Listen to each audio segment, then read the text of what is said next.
ಅಲ್ಲ, ನಮ್ಮ ಸಮಾಜದಲ್ಲಿ, ನಮ್ಮ ಈಡಿಗ ಸಮಾಜದಲ್ಲಿ ಹುಟ್ಟಿರೋದೇ ನಮ್ಗೆಲ್ಲರಿಗೂ ಒಂದು ಹೆಮ್ಮೆ ಅನ್ನೋ ಒಂದು ಸಂಗತಿ. ಅದರಿಂದ ಭಗವಂತ ಅವ್ರಿಗೆ ಆಯುಷು ಆರೋಗ್ಯ ಕೊಟ್ಟು ಕಾಪಾಡಲಿ ಅಂತ ಈ ಸಂದರ್ಭದಲ್ಲಿ ಸರ್ವೂರು ಆರ್ಯಡಿಗರ ಸಮಾಜದ ಪರವಾಗಿ ನಾನು ದೇವರಲ್ಲಿ ಪ್ರಾರ್ಥನೆಯನ್ನ ಮಾಡ್ತೇನೆ. ಇವತ್ತು ಡಾಕ್ಟರ್ ಶಿವರಾಜ್ ಕುಮಾರ್ ಅವರಿಗೆ ಶಸ್ತ್ರಚಿಕಿತ್ಸೆ ಅಮೆರಿಕದಲ್ಲಿ ನಡೀತೈತೆ.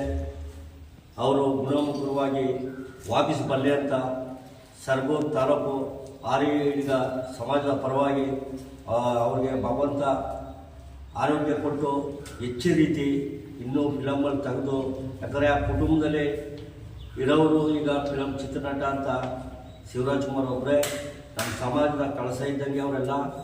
ಅದರಿಂದ ಭಗವಂತ ಅವ್ರಿಗೆ ಶ್ರೀರಾಮಚಂದ್ರ ಯಾವುದೇ ಥರದಲ್ಲೂ ತುಂಡಿ ಕೊಡದೆ ಶಸ್ತ್ರಚಿಕಿತ್ಸೆ ಯಶಸ್ವಿಯಾಗಿ ನಡೀಲಿ, ತಿರ್ಗಾ ಬಂದು ಫಿಲಮ್ಮು ತೆಗೀಲಿ ಅಂತ ಈ ಸಮಯದಲ್ಲಿ ಸಮಾಜದ ಪರವಾಗಿ ಅವ್ರಿಗೆ ಶುಭ ಹಾರೈಸ್ತೇನೆ.